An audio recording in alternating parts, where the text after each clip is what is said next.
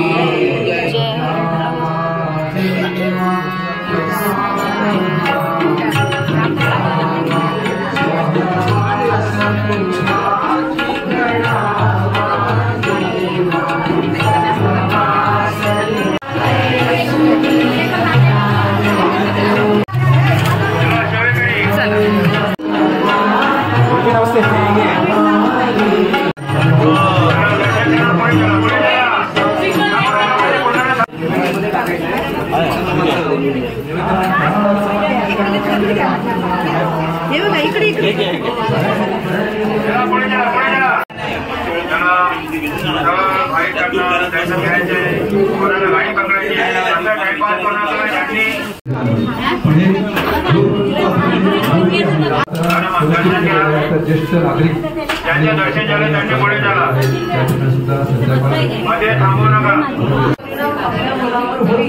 अशा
सद्गुरुरायाची गजानन बाबाची मनभावे सेवा करुणी अर्पितो चरणावारी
Thank you.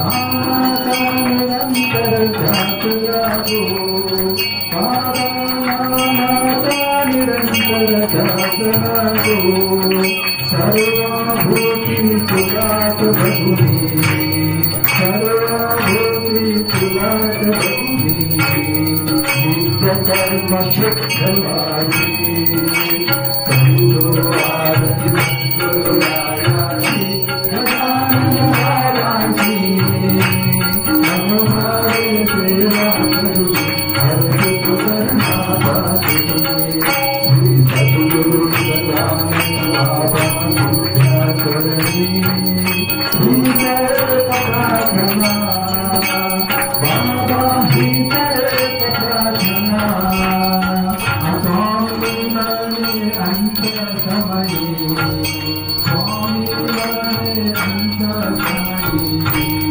दृष्टि पुरे राही मुक्ति नाम गीतरे कांता चरितो आरती सद्गुरुरायाची गजानन बाबाची हनुमारे सेवा करुणी अर्पित करणापाशी सर्वावतारं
समंत परिवार ईशा सेवा करी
श्री गजानन श्री गजानन श्री गजानन श्री गजानन श्री गजानन क्या चलो श्री गजानन श्री गजानन श्री गजानन श्री गजानन आवाज बरोबर आहे श्री गजानन श्री गजानन श्री गजानन श्री गजानन श्री गजानन जोर से बोलो जोर से बोलो। व्हिडिओ आवडला तर एक लाईकचं बटन नक्की दाबा आणि कमेंट मध्ये जय गजानन लिहायला अजिबात विसरू नका। गणगण गणात होते।